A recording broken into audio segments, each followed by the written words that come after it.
Hi, Neil. So nice to meet you. You too.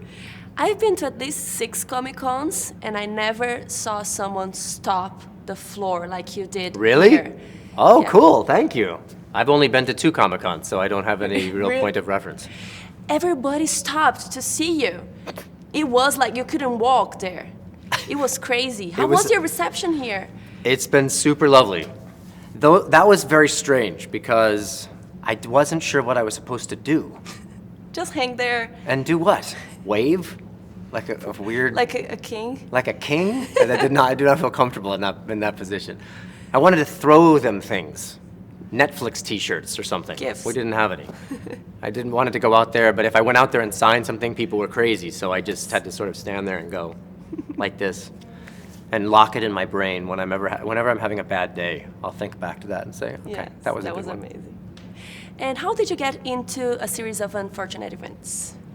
I was sent the script and asked if I wanted to be a part of it. I wasn't really looking to do a television series, to be honest, because I'd done one for the last 9 years, and that just wasn't something that was on my radar. But this came my way, and it's one of those weird, kind of once-in-a-lifetime opportunities. Count Olaf is a crazy character, villain, plays multiple disguises, and is awful. And so there's not a lot of times when an actor gets to do something like that, especially on Netflix, where they give you the creative freedom to commit completely and they don't stifle you. My agent said to me, all of my A-list clients say, I don't ever want to do TV, unless it's maybe the villain on a show like Netflix, where you get to do a crazy character that's nothing like myself. He said, that's what all the other people ask for. And I said, okay, I'll do it. It's a tip. Yeah, well, it's so rare. It's such a crazy part. He looks nothing like me. I got to wear all this prosthetic makeup. I got to be a total asshole and shout at children. I got to play 4 different characters on material that's actually really strong, not only for adults, but for kids as well. That kind of ticks all the boxes. And you have to act as an actor acting badly. Yeah. How's that like? Yeah, that was tricky. I'm not sure. I'm normally much more self-protective, meaning I'll give a performance on camera that the editor can't really mess with because that's what I'm giving. But given that it was this and I was supposed to act badly, I would really act pretty badly and trust that they were going to edit together in a way that made me look bad but not too bad. So, fingers crossed.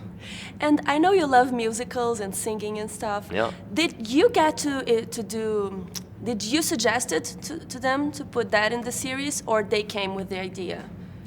The series had no music in it when I read it. Barry Sonnenfeld, who directed half the episodes and is our executive producer, he's a big fan of music. He likes musicals, okay, but he likes music, and he thinks that a TV show like this is the perfect opportunity to incorporate music. Daniel Handler, who wrote the books, he likes music too, and unfortunately when you're writing a book you can't have music because you're reading. So the 2 of them together thought music would be a really good element to add to the series, and I was all for it.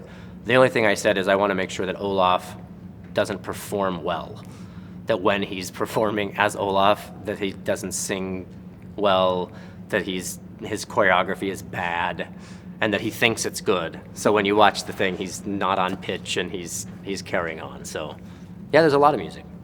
Cool. And you have to wear lots of makeup, prosthetics. Do you think that helps you get into the character, or it might hide your expressions? Do you worry about that too? It did both, actually. It helped me get into character for sure, because when I was done almost 3 hours later in the morning, I would look at myself in the mirror and I looked nothing like me, which made it much easier for me to become Count Olaf. At the same time, if I was doing a scene and I went like this, you didn't really see that because I had the prosthetics on. So in order to do that, I really had to do that in order to get that to happen. So it became very technical.